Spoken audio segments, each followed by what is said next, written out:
സ്നാപകൻ ഒരു വലിയ ദൗത്യത്തിൻ്റെ നിർമ്മിതമാണ്.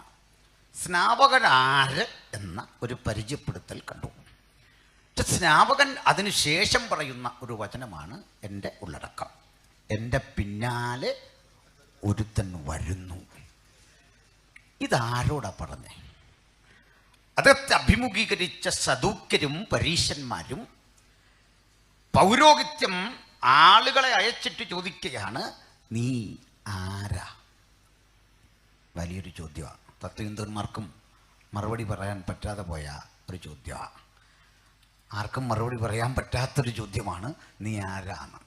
മനുഷ്യൻ അന്വേഷിച്ചുകൊണ്ടിരിക്കുന്ന വലിയ ചോദ്യവും അത് തന്നെയാണ്. പൗലോസും പറഞ്ഞു, നമ്മൾ ആരാകുമെന്ന് ഇപ്പോൾ അറിയത്തില്ല, ഒടുവിൽ നമുക്കറിയാം, ദൈവമക്കൾക്ക് മാത്രം മനസ്സിലാകും. അത് മറ്റൊരു സത്യം. പോട്ടെ. സ്നാപകൻ്റെ ഒരു ഉത്തരവുണ്ട്. മരുഭൂമിയിൽ വിളിച്ചു പറയുന്നവൻ്റെ ശബ്ദം. എന്താ അർത്ഥം? കേൾക്കാൻ ആളില്ലാത്ത 55 ഡിഗ്രിയധികം ചൂടുള്ള, ജീവജാലങ്ങൾക്ക് വളരാൻ കഴിയാത്ത, അഥവാ വളരുന്നെങ്കിൽ മരുമൃഗങ്ങൾക്ക് മാത്രം വളരാൻ സാധിക്കുന്ന, ജലലഭ്യത കുറവുള്ള ഊഷരഭൂമിയുടെ നിറുക പിളർന്ന് ഞാൻ വിളിച്ചു പറയുന്ന വാക്കുകൾ കേൾക്കാനൊരുവനില്ലെങ്കിലും ഈ വാക്കുകൾ പറയാൻ എന്നെ അയച്ചവൻ്റെ വാല്യുവാണ്, അവൻ്റെ മൂല്യമാണ് എൻ്റെ വചനത്തിൻ്റെ മൂല്യം. ഞാൻ പറയുന്ന വാക്കുകളുടെ മൂല്യം ശബ്ദത്തിൻ്റെ മൂല്യമല്ല.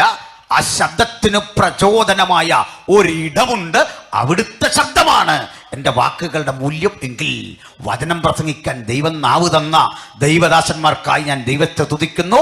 നമ്മുടെ വില ശബ്ദത്തിൻ്റെ വിലയല്ല, നിൽക്കുന്ന വേദിയുടെ വിലയല്ല, മരുഭൂമിയുടെ സവിശേഷതയല്ല.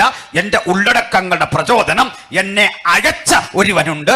ദൈവം അയച്ചിട്ട് ഒരു മനുഷ്യൻ വന്നു, അവന് യോഹന്നാൻ എന്നു പേർ. ഹല്ലേലൂയ. നമ്മുടെ വീക്ഷണത്തിൽ വലിയ ഡിമാൻഡില്ലാത്ത ഒരു ജോലിയാണ് പോസ്റ്റ്മാൻ്റെ ജോലി. കാരണം സാറ് മുമ്പേ പറഞ്ഞു, സാറ് പോലീസും ഒരാൾ ജയിലിൽ വന്നൊക്കെ പറഞ്ഞു. അങ്ങനെയൊന്നും പറയാനുള്ളൊരു അവസരം ഇല്ല. പോസ്റ്റ്മാന് ഒരു സാധാരണ മനുഷ്യൻ, സൈക്കിളൊക്കെ ചവിട്ടി വിഷമിച്ചൊക്കെ വരിക. പോലീസുകാരനെ വഴി തടഞ്ഞാലും രക്ഷപ്പെടാൻ ചില വഴികളൊക്കെ ഉണ്ട്. അത്ര കഴിവുള്ള ഒരാളിന് പോലീസിനെയും തടയാം. പോലീസിനെതിരെ പിള്ളേരൊക്കെ തടയുന്നുണ്ട്. പക്ഷെ പോസ്റ്റ്മാൻ്റെ വഴി തടയാൻ ചങ്കൂറ്റമുള്ള ആരെങ്കിലും ഉണ്ടോ? അളയം തടഞ്ഞു നിർത്തിക്ക്, കളി മാറും. ഒരു SFIക്കാരനും KSUക്കാരനും ഒരു AVP-ക്കാരനും തടയില്ല പോസ്റ്റ്മാനെ. എന്താ കാര്യം? അയാളുടെ കയ്യിലൊരു മുഷിഞ്ഞ സഞ്ചിയുണ്ട്. ആ സഞ്ചിയിൽ കുറേ കത്തുണ്ട്. ആ കത്തിനകത്ത് എന്തൊക്കെ ഉണ്ടെന്നറിയോ? PSC അപ്പോയിൻമെൻ്റ് ഉണ്ട്, കോർട്ടിലെ ഓർഡറുണ്ട്, ഹൈക്കോർട്ടിലെ ഉണ്ട്, സുപ്രീം കോർട്ടിലെ ഉണ്ട്, ജപ്തി നോട്ടീസുണ്ട്, മരണ വാർത്തയുണ്ട്, വാറൻ്റുണ്ട്. പല സാധനമായിട്ടായി വരുന്നത്. പോസ്റ്റ്മാൻ്റെ വില സന്ദേശത്തിൻ്റെ വിലയാണ്, ഉള്ളടക്കത്തിൻ്റെ വിലയാണ്. ഉള്ളടക്കമില്ലാത്ത ഒരാളും ഇന്ന് രാത്രി ഇവിടെ ഇരിപ്പില്ല. നമ്മുടെ ഉള്ളിൽ ദൈവം തന്നിട്ടുള്ള സന്ദേശം വ്യക്തിത്വത്തിൻ്റെ വലിപ്പമുള്ള ബാഹ്യമായ ആ ദൃഷ്ടിയുടെ വിലയിരുത്തലിൻ്റെയോ വിശകലനത്തിൻ്റെ വിലയല്ല.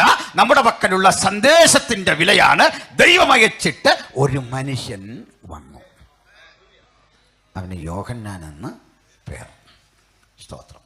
അദ്ദേഹത്തിൻ്റെ ആ വസ്ത്രം ഒക്കെ അച്ഛൻ നന്നായിട്ട് പറഞ്ഞു. അദ്ദേഹത്തിൻ്റെ വസ്ത്രത്തെക്കുറിച്ച് ഞാനും പറയാറുണ്ട്. ബൈബിളിൽ ആരുടെയും വസ്ത്രത്തെക്കുറിച്ച് അങ്ങനെ കാര്യമായിട്ട് എഴുതിയിട്ടില്ല. പാൻറ്റിട്ടോ ഷർട്ടിട്ടോ ഒന്നും അറിയില്ല. അതുകൊണ്ട് നമ്മൾ ഈ ഡ്രസ് കോഡ് എന്നൊക്കെ പറയുമ്പോൾ തന്നെ പിള്ളേരോട് പറഞ്ഞു കൊടുക്കണം അത് എന്താ. ഏതായാലും സ്നാപകൻ്റെ വസ്ത്രത്തെക്കുറിച്ച് പറയും. ഒട്ടക രോമം കൊണ്ടുള്ള ഉടുപ്പും അരയിൽ തോൽവാറും. അദ്ദേഹം യോർദാനിൽ ഇങ്ങനെ സ്നാനപ്പെടുത്തിക്കൊണ്ടിരിക്കുക. ആ മുഖത്തെ തേജസ്സും ആ ഗൗരവവും വാക്കുകളുടെ തൂക്കവും ദർശനത്തിൻ്റെ ക്രാന്തദർശി ബോധവും ഒക്കെ കണ്ടിട്ട് ആളുകൾ അടുത്തോട്ട് വന്നിട്ട് ചോദിക്കുക, ആരാ നീ? അങ്ങനെ ചോദിക്കുന്നവൻ വിവരം കെട്ടവനല്ല, വിവരമുള്ളവൻ്റെ ചോദ്യമാണ്. വിവരമില്ലാത്തവനാണെങ്കിൽ പറഞ്ഞാൽ ഒരു ആദിവാസി അവിടെ നിന്ന് കുളിക്കുന്നുണ്ട് കേട്ടോ. കാരണം ഒട്ടകരോമം കൊണ്ടുള്ള ഉടുപ്പല്ലേ, അരയിൽ തോൽവാറല്ലേ. അവൻ്റെ വീക്ഷണത്തിൽ ആളാരാ? ഒരാദിവാസി നിന്ന് കുളിക്കുക. ഇപ്പോൾ സ്നാപകനെ കണ്ടാൽ രണ്ട് വീക്ഷണം ഉണ്ടാവും. ചിലർക്കൊരു ആദിവാസി കുളിക്കുന്നു, ചിലർക്ക് മനസ്സിലാക്കുന്നു ഈ പുള്ളി ചില്ലറ പുള്ളിയല്ല. പുള്ളി ആരാണെന്ന് യേശു പറയുക, സ്ത്രീകളിൽ നിന്ന് ജനിച്ചവരിൽ ഏറ്റവും വലിയ മനുഷ്യൻ. ഇവനാ കക്ഷി, ഇവനാ ഏറ്റവും വലിയവൻ. യേശുവാ പറഞ്ഞത്. യേശു പറഞ്ഞ പിൻവലിക്കുകയല്ല. ജീവിതത്തിൽ ഒരിക്കലും സോറി പറയേണ്ടി വന്നിട്ടില്ലാത്ത ഒരുവൻ്റെ പേരാ യേശു. ജീവിതത്തിൽ ഒരിക്കലും അഭിപ്രായം പറഞ്ഞിട്ടില്ലാത്തവൻ്റെ പേരാ യേശു. പൗലോസ് പോലും അഭിപ്രായം പറഞ്ഞു. യേശു പറഞ്ഞു, ഉവ്വ് ഉവ്വയെന്നും ഇല്ല ഇല്ല എന്നും ഞാൻ നിങ്ങളോട് പറയുന്നു. ബൈബിൾ ക്വിസിനും അല്ലാത്ത ക്വിസിനും ഒക്കെ എഴുതാം. അഭിപ്രായം പറഞ്ഞിട്ടില്ലാത്ത ഒരുവൻ ലോകത്തുണ്ടോ? അത് യേശുവാണ്. യേശു മാത്രമാണ്. അഭിപ്രായം പറയാതെ ഖണ്ഡിതമായി വിധി പറഞ്ഞവൻ യേശുവാണ്. അതുകൊണ്ട് എങ്ങും പോയി നിന്ന് പതറാത്തത്. ഹല്ലേലൂയ. അപ്പോൾ യേശു പറയുക, സ്ത്രീകളിൽ നിന്ന് ജനിച്ചവരിൽ ഏറ്റവും വലിയ മനുഷ്യൻ. അപ്പോൾ ഈ യോഹന്നാൻ പരിചയപ്പെടുത്തുന്ന യേശുണ്ട്. എൻ്റെ പിന്നാലെ ഒരുവൻ വരുന്നു. അപ്പം ആളുകൾ തിരിച്ചു നോക്കുമ്പോൾ ഇദ്ദേഹത്തെക്കാൾ പ്രകൃതം കൊണ്ട് ശ്രേഷ്ഠനായ ഒരുവനെയാണ് കാണേണ്ടത്. അദ്ദേഹം കണ്ട മുഖത്ത് യോഹന്നാനിൽ കണ്ട ദർശിച്ച ഒരു സവിശേഷതയുമില്ല. എന്നെയും നിങ്ങളെയും പോലെ ഒരു സാധാരണ മനുഷ്യനായി യേശു വന്നു. അല്ല, നമ്മൾ ഈ ചിത്രത്തിൽ കാണുന്ന പോലെ ഈ മഞ്ഞ പെയിൻ്റൊക്കെ വരച്ച് യേശുവിനെ ഇങ്ങനെയൊക്കെ വളരെ ഭംഗിയോടെ ചിത്രകാരന്മാരാക്കിയിട്ടുണ്ട്. അങ്ങനെയൊന്നുമല്ല. അതുകൊണ്ട് അറസ്റ്റ് ചെയ്യാൻ വരുമ്പോൾ യേശു ആരാ ശിഷ്യനാന്താന്ന് അറിയില്ല. പടത്തിൽ കാണുന്ന ആ വരയും യേശുവും തമ്മിൽ ഒരു ബന്ധവുമില്ല. അതുകൊണ്ട് യൂദയ്ക്ക് ചുംബനം കൊടുക്കേണ്ടി വന്നത് ഇതാ കക്ഷി എന്നറിയാൻ, നമ്മിലൊരുവനെ പോലെ. പക്ഷെ വ്യത്യാസമുണ്ട്. നമ്മുടെ ഇടയിൽ പാർത്തു, പക്ഷെ കൃപയും സത്യവും അതിൻ്റെ നിറവായിരുന്നവൻ. ഹല്ലേലൂയ, സ്തോത്രം. ചില ആളുകൾ പറയാറില്ലേ, ഞാൻ മദ്യപാനിയായിരുന്നു, ഇനി ആ പഴയ ജീവിതത്തിലേക്ക് പോകാതിരിക്കാൻ എനിക്ക് വേണ്ടി പ്രാർത്ഥിക്കണം. അപ്പോഴേ പറഞ്ഞു, കുഞ്ഞെ നേരമില്ല, ഇതൊന്നും അല്ല ഞങ്ങളുടെ വിഷയം. നീ പഴയതുപോലെ പോകുന്നതോ പുതുതായിട്ട് പോകുന്നതൊന്നും ഇവിടെ വിഷയമല്ല. നീ നേരത്തെ പോയാൽ ഞങ്ങളുടെ ശല്യം കൂടെ പണി കുറഞ്ഞിരിക്കും. നീ പണ്ടേ പോകേണ്ടവരാ. യഥാർത്ഥ വിശ്വാസി അങ്ങനല്ല. പണ്ട് കുടിച്ച് ബോധം കെട്ട് നടക്കുന്ന ഇടത്തുകൂടി ജയാളിയായി അവൻ പോകും. അവനതും കണ്ടാൽ ആകർഷണം വരത്തില്ല. എന്താ സവിശേഷത? കൃപയും സത്യവും നിറഞ്ഞവനായി പാപികളുടെ ഇടയിൽ വസിക്കുന്ന യേശുവും പാപികളോട് വേറിട്ട് മരുഭൂമിയിൽ കഴിയുന്ന യോഹന്നാനും രണ്ടു വസ്തുതകൾ നമ്മോട് പറയുക. യോഹന്നാൻ പറയാ, എനിക്ക് വിശുദ്ധി സൂക്ഷിക്കണമെങ്കിൽ, എനിക്ക് വേർപാട് സൂക്ഷിക്കണമെങ്കിൽ മനുഷ്യസ്പർശം കുറവുള്ള, സാംസ്കാരികതയുടെ നാഗരികതയുടെ സ്പർശം കുറവുള്ള മരുഭൂമി വേണം. പക്ഷേ ഏത് പാപിക്കൊപ്പവും തൻ്റെ വിശുദ്ധിയുടെ ചൈതന്യം നിലനിർത്താൻ യേശുവിന് അങ്ങനൊരു സവിശേഷതയോ പശ്ചാത്തലമോ ആവശ്യമില്ല. അതൊന്ന് പറഞ്ഞു നിർത്താം. ഞാൻ അടുത്ത കാലത്ത് ഈ ഗവൺമെൻറ് സംഘടിപ്പിച്ചൊരു നവോത്ഥാന സദസ്സിൽ പ്രസംഗിച്ചു.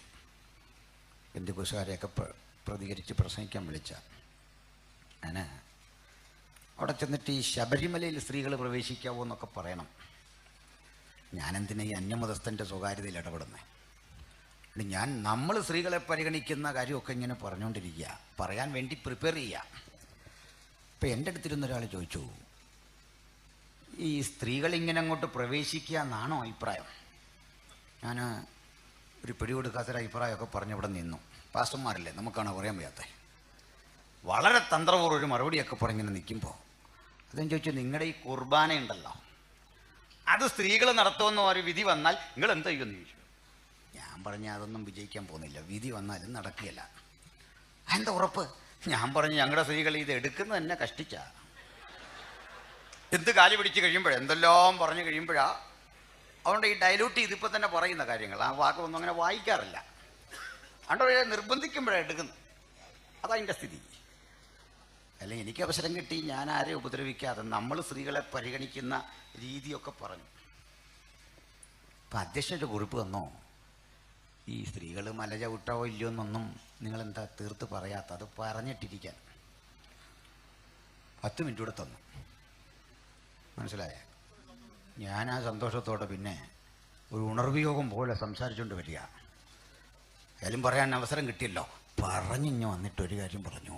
എൻ്റെ പൊന്നു സഹോദരിമാരെ, നിങ്ങളങ്ങനെ ഏതെങ്കിലും സ്ഥലത്ത് ഒരു മതം പറയുക പോകരുതെന്ന് പ്രമാണത്തിലൊക്കെ എഴുതി വെച്ചെങ്കിൽ നിങ്ങളെന്തിനാ പോകുന്നേ? നിങ്ങൾ പോകാൻ പാടില്ല. നിങ്ങളെല്ലാം ഞങ്ങളുടെ കൂടെ വരാൻ പറഞ്ഞു. നിങ്ങളെല്ലാം ഇങ്ങ് വാ, ധൈര്യമായിട്ട് വാ. എന്താ വിളിക്കാൻ കാരണം എന്നറിയണ്ടേ? നിങ്ങൾ ഞങ്ങളുടെ സ്ത്രീകളെ നോക്കണം. 10-18 വയസ്സുള്ള ചില സഹോദരിമാരിതേ കുഞ്ഞുങ്ങളെ പെൺപിള്ളേരെ തലയിൽ പൗഡർ വിട്ട് നല്ല ചവിട്ടാൻ പോയി അടിമേടിക്കുക അവിടെ കിടന്നു. ഞങ്ങളുടെ സഹോദരിമാരെ നോക്ക്, വയസ്സ് 90, തല കറുപ്പിച്ച ഇന്നും വന്നിരിക്കുന്നത്. നിങ്ങൾ വിട്ടുകൊടുക്കുകയില്ല. നമ്മളങ്ങൊന്നും വിട്ടുകൊടുക്കൂല, കൊടുക്കരുത്. അതാ കാര്യം. പോട്ടെ, എന്താ പറഞ്ഞെന്നറിയണ്ടേ? മറിച്ചൊരു വശ നമ്മുടെ കർത്താവ് ഇത്തരമൊരു സന്ദർഭത്തെ മുൻകൂട്ടി കണ്ടു. എന്താ? സ്ത്രീകളുടെ പ്രായം സംബന്ധിച്ചും മറ്റുമുള്ള പ്രശ്നങ്ങളും അവരുടെ ശാരീരിക സവിശേഷതകളെ കുറിച്ചുള്ള വിഷയങ്ങളും ഒരു അന്തർദേശീയ ചർച്ചയാകുന്ന ഇന്നത്തെ കാലത്ത് ഇത് മുൻകൂട്ടി കണ്ടവന്റെ പേരാ കർത്താവായ യേശു ക്രിസ്തു. അതുകൊണ്ടേ രക്തസ്രവമുള്ളൊരു ചേച്ചി, ഒരു സഹോദരി, ഒരു സ്ത്രീ, അവൾ ആ വഴിയോരത്ത് നിന്നു. യേശു അരികിലേക്ക് വരിക. അരികിലേക്ക് വരുമ്പോൾ അവൾ ആ കൈ നീട്ടി ഒരാകാംക്ഷ കൊണ്ട് യേശുവിനെ ഇങ്ങനെ ഒന്ന് തൊട്ടു. അങ്ങനെ തൊട്ടപ്പോൾ യേശുവിൻ്റെ വിശുദ്ധിയുടെ ഫ്യൂസ് തട്ടിപ്പോയില്ല. മനസ്സിലായോ? ഈ കറണ്ട് പോകുന്നത് പോലെ ഫ്യൂസ് തട്ടിപ്പോയില്ല. ഒന്നുകൂടി പറഞ്ഞ് ബോധ്യപ്പെടുത്താം. അങ്ങനെ ആയിരുന്നെങ്കിൽ അതെങ്ങനെ ഇരുന്നേനെ? സ്വർഗീയ മഹിമ വെടിഞ്ഞ് താഴെ യേശു വന്നു. ഈ വിശുദ്ധിയൊക്കെ അഡ്ജസ്റ്റ് ചെയ്ത് ഇങ്ങനെ കൊണ്ടുപോവുക. കുഷ്ഠരോഗി തൊടാതെ, മറ്റാരും തൊടാതെ അഡ്ജസ്റ്റ് ചെയ്ത് ഇങ്ങനെ പോവാം. അപ്പോഴാ ഒരു പെണ്ണ് കയറി തൊട്ടു. വിശുദ്ധി പോയി. വിശുദ്ധി നഷ്ടപ്പെടുകയും യേശു അവിടെ വന്നൊരു കരച്ചിൽ. പത്രോസേ പോയല്ലോടാ, അന്ത്രോസേ തീർന്നടാ, ഒരു വിധത്തിൽ ഞാൻ സംഘടിപ്പിച്ചുകൊണ്ട് വന്ന, ഇനി റീചാർജ് ചെയ്യണം. അങ്ങനെ ആണ്ടിലാണ്ടി റീചാർജ് ചെയ്യുന്ന സാധനമല്ല അത്. ഹല്ലേലൂയാ! എന്റെ പിന്നാലെ വരുന്നു, അതുകൊണ്ട് കുനിഞ്ഞവന്റെ ചെരുപ്പിന്റെ വാറഴിപ്പാൻ ഞാൻ യോഗ്യനല്ല. ആ വിശുദ്ധനായ ദൈവപുത്രനെ ഏത് രക്തസവക്കാരിക്കും തൊടാം, ഏത് കുഷ്ഠരോഗിക്കും തൊടാം, ഏത് ചേരുനിവാസിക്കും തൊടാം. മാരക രോഗങ്ങളുടെ അണുക്കൾ ശരീരത്തിൽ വ്യാപരിക്കുന്ന ഏത് രോഗിക്കും അവനെ തൊടാം. ദൈവത്തിന്റെ സാന്നിധ്യം രോഗശാന്തിയാണ്. ദൈവത്തിന്റെ സാന്നിധ്യം വിടുതലാണ്. ദൈവത്തിന്റെ സാന്നിധ്യം ഇതുവരെ അറിയാത്ത ജീവിതത്തിന്റെ പുത്തൻ മണ്ഡലത്തിലേക്ക് നമ്മെ പ്രചോദിപ്പിക്കുന്നതുകൊണ്ടാ നമുക്കിന്നും വിശ്വാസത്തോടെ അവനെ തൊടാം. ഈ മഹാകൺവെൻഷന്റെ സമാപന രാത്രിയിൽ യോഹന്നാന്റെ ശബ്ദം നമുക്ക് കേൾക്കാം. എന്റെ പിന്നാലെ ഒരുവൻ വരുന്നു, സ്വർഗത്തിലും ഞാൻ മറ്റൊന്നും ആഗ്രഹിക്കുന്നില്ല, നിന്നെ മാത്രം ആ തിരുസാന്നിധ്യം അത് കണ്ടാൽ മതി. ഒരു കാര്യം കൂടി, 1 മിനിറ്റ് അത്ര എടുക്കോ, ക്ഷമിക്കണേ. ഞാൻ ഈ പകലൊരു കാര്യം പറഞ്ഞു. മുതിർന്ന ദിവാസന്മാരുണ്ട്, സന്നിധാറും ഒക്കെ ഉണ്ട്. തെറ്റിപ്പോയാൽ തിരുത്തുകയും വേണം. ഞാനീ സ്വർഗത്തിൽ പോകുന്നത് തന്നെ ഒത്തിരി കിരീടം മേടിക്കാനൊന്നും അല്ല, തമാശ പറഞ്ഞല്ല. ധാരാളം കിരീടം, അവിടെ ഒരു കിരീടം, ഇവിടെ ഒരു കിരീടം, പിന്നെ തങ്കത്തെരുവീതി വഴി ഒരു 10 മിനിറ്റ് യാത്ര. ഇതൊക്കെ നല്ലതാണ്, പോട്ടെ, കിട്ടുവാണെങ്കിൽ നല്ലത്, സന്തോഷം. ഒരു മോഡറേഷൻ പോലെങ്കിലും അവിടെ ചെല്ലണം എന്നോർത്ത് പ്രാർത്ഥിച്ച് കഴിയുന്ന ഒരു സാധാ മനുഷ്യനാണ് ഞാൻ. അതുകൊണ്ട് തന്നെ പറയാം, ഈ എന്തിനാ നമ്മൾ സ്വർഗത്തിലോ അല്ലെങ്കിൽ ഭൂമിയിലോ നിൽക്കുക? എന്തിനാ ഇവിടെ വന്നത്? ഞാൻ പറയും, സ്വർഗം തങ്കത്തെരുവീഥി കൊണ്ട് മനോഹരമാണ്. പത്മരാഗക്കല്ലുകളും സുഗന്ധിരത്നങ്ങളും ഗോമേതക കല്ലുകളും വൈഡൂര്യമുത്തുകളുമൊക്കെയുള്ള അലങ്കാരം കൊണ്ട് മനോഹരമാണ്. മാസത്തിൽ അതുതരം ഫലം കായ്ക്കുന്ന മനോഹര വൃക്ഷങ്ങൾ അവിടെയുണ്ട്. ഞാൻ കടലിനെ കണ്ടില്ല, സമുദ്രത്തെ കണ്ടില്ല, പക്ഷെ ജീവജലത്തിൻ്റെ നദി അവിടെയുണ്ട്. വചനം ചിന്തിക്കുന്നവരുടെ ധാരണ, സകല നദികളും ഭൂഗുരുത്വത്തിൻ്റെ തത്വമനുസരിച്ച് താഴേക്കൊഴുകി സമുദ്രത്തിൽ ചേരുമെങ്കിൽ ജീവജല നദി മാത്രം ഭൂഗുരുത്വ നിയമം പോലെ താഴേക്കൊഴുകി ചേരുകയല്ല, ഒഴികെ ഇടത്ത് തന്നെ വീണ്ടും ചേരുന്ന, സദാ റൊട്ടേറ്റ് ചെയ്തുകൊണ്ടിരിക്കുന്ന ഒരു മഹാജലധാര. ഇതൊക്കെ സന്തോഷമാണെങ്കിലും നമ്മുടെ സന്തോഷം ഇതൊന്നുമില്ലെന്നേ.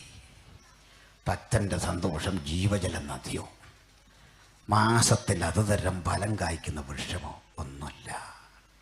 സ്വർഗത്ത് സ്വർഗമാക്കുന്ന കടകം യേശു അവിടെ ഉണ്ട്. ഹല്ലേലൂയാ, യേശു അവിടെ ഉണ്ട്. അതാ സ്വർഗത്തെ സ്വർഗമാക്കുന്നത്. നമ്മുടെ ജീവിതത്തിൻ്റെ മുഴുവൻ ലക്ഷ്യം എൻ്റെ പിന്നാലെ വരുന്ന ഒരുവൻ കുനിഞ്ഞവൻ്റെ ചെരുപ്പിൻ്റെ വാറഴിപ്പാൻ ഞാൻ യോഗ്യനല്ല. രണ്ടുപേരെ നിങ്ങൾക്കവിടെ കാണാം. ഒന്ന്, ന്യായപ്രമാണവും സകല പ്രവാചകന്മാരും വന്നവസാനിക്കുന്ന യോഹന്നാൻ എന്ന ഒടുവിലത്തെ പഴയ നിയമ കഥാപാത്രം. രണ്ട്, പുതുയുഗത്തിന് സഭാകാലികളവിന് നിത്യതയ്ക്ക് തുടക്കം കുറിക്കാൻ കാലത്തിൻ്റെ സമ്പൂർണതയിൽ ജഡത്തിൽ അവതരിച്ച ദൈവത്തിൻ്റെ പുത്രൻ. അവൻ കരംകൂപ്പി സ്നാപകൻ്റെ അരികിലേക്ക് ചെല്ലുമ്പോൾ, ആ കരത്തിലേക്ക് സ്നാപകൻ പിടിക്കുമ്പോൾ ആ കരമിരുന്ന് വിറയ്ക്കുന്നുണ്ട്. കാരണം അവൻ പിടിച്ചിരിക്കുന്ന കരം ഏതെന്നറിയാമോ? ലക്ഷക്കണക്കിനായി ആളുകൾ മഹാരഥന്മാർ ഉരുട്ടിയ രഥചക്രങ്ങളെ, ചരിത്രത്തിന്റെ ഭൂതകാലത്തിലൂടെ ഉരുണ്ടുരുണ്ടുരുണ്ട് ഇങ്ങോട്ട് ഓടി വന്ന രഥചക്രങ്ങളെ അവൻ വിരച്ചുകൊണ്ടിട്ട് പറയും, ദാ അവിടെ നിൽക്ക്. അതിനവനൊരു പേരിട്ടു, BC. BC എന്ന് പറയാൻ യേശുവിൻ്റെ ഇടത്തെ കൈ എന്നിങ്ങനെ നീണ്ടാ മതി, സകല എണ്ണം തണ്ട അവിടെ നീക്കും. അടുത്ത കരം അത് അങ്ങോട്ട് നീട്ടിയിട്ട് നമ്മളെ നോക്കി ചൂണ്ടിപ്പറഞ്ഞു, AD. ചരിത്രത്തെ AD എന്നും BC എന്നും വിഭജിക്കാൻ കെൽപ്പുള്ള ആ കരങ്ങളിലേക്ക് യോഹന്നാൻ ഇങ്ങനെ പിടിച്ചിട്ട് പറയുക, കുനിഞ്ഞു നിന്റെ ചെരുപ്പിൻ്റെ വാറഴിപ്പാൻ ഞാൻ യോഗ്യനല്ല. ആ യുഗപുരുഷനെ ഇന്ന് രാത്രി കർത്താവിൻ്റെ രക്ഷിതാവുമായി ഈ വചനം കേൾക്കുന്നവർ സകലരുടെ മുമ്പിൽ ഉയർത്തിക്കാട്ടിക്കൊണ്ട് ഞങ്ങൾ ഒരേ സ്വരത്തിൽ വിളിച്ചു പറയുന്നു, മറ്റൊരുവനിലും രക്ഷയില്ല. നാം രക്ഷിക്കപ്പെടുവാൻ ആകാശത്തിന് കീഴിൽ മനുഷ്യരുടെ ഇടയിൽ നൽകപ്പെട്ട ഒരേ ഒരു നാമം നമ്മുടെ കർത്താവായ യേശുക്രിസ്തുവിന്റെ നാമം. ആ മഹാനാമത്തിന് സകല മഹത്വം അർപ്പിച്ചുകൊണ്ട് ഈ സമാപന രാത്രിയിൽ ധന്യനായുള്ള ഈ സദ്വർത്തമാനത്തിന്റെ സാക്ഷ്യം വഹിപ്പാൻ നമ്മയെല്ലാം പ്രാപ്തനാക്കിയ ദൈവപിതാവിന് സകല മഹത്വം അർപ്പിച്ചുകൊണ്ട് ഞാൻ എൻ്റെ എളിയ ചിന്തയിൽ നിന്നും വിരമിക്കുന്നു. ദൈവത്തിൻ്റെ തിരുനാമം മഹിമപ്പെട്ടുമാറാകട്ടെ. ആമേൻ.